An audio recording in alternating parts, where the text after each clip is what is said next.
Winter is coming, and I've been asked to do a video about our winter regimen.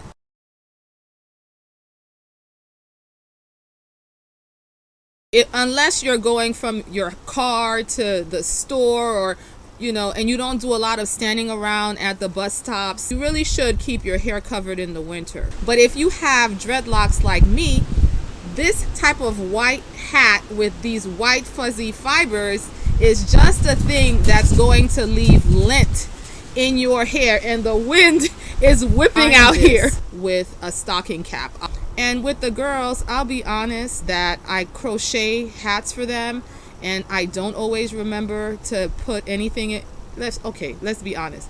I don't put anything in between their hair and the hat that they're wearing. I always do protective styling in the winter months. Wintertime is not when I want to do that puff. It's not when I want to experiment with those braid outs, twist outs. I mean, if Christmas came and for that day I was transitioning a style and I took the twist out, and people were coming over to my house, and while the kids were in my house they wore their hair in that twist out, best believe that before they actually go outside, that twist out would be styled in some kind of bun with the ends tucked under or something, so that I'm not exposing the ends of their hair to the harsh and cold elements. We think nothing of going outside in really low temperatures with our hair exposed. I mean, I like to think of freezer burn and how food gets freezer burn. That's what's happening. To have like a hibernating type of mentality in the winter. That means less styling.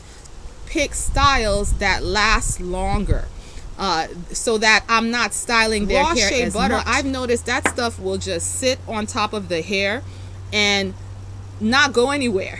So it's like a nice barrier to the elements. The only thing that I have to watch out for with this is that it will build up. When I apply it, I try to apply it with a lighter hand. This is not the time when I'm trying to clarify to the max, and sucking everything out so that I could have squeaky clean hair. How this Herbal Essence, their whole line, I particularly like this one that comes in the pink bottle.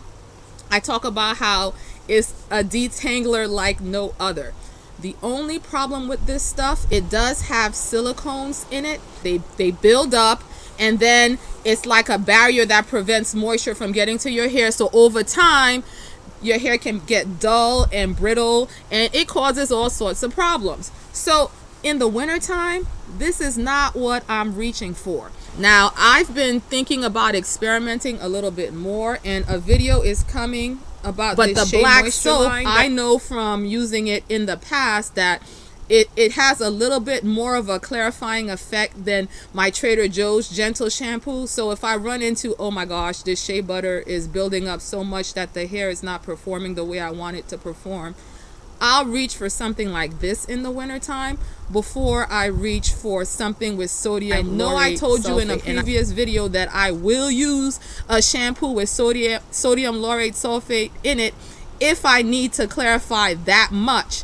However, I'm not reaching for that stuff in the going winter. Into places where people are cranking up the heat, and I get my locks so dry wet, and stay wet longer in the winter. Some people have turned to blow drying and things like that on a cold setting in the winter because they just really want to get every bit of it dry. But for me, as long as my roots are relatively dry, before I go outside, even if my locks are damp, I'll make sure I have some kind of head covering. I remember my first year being natural.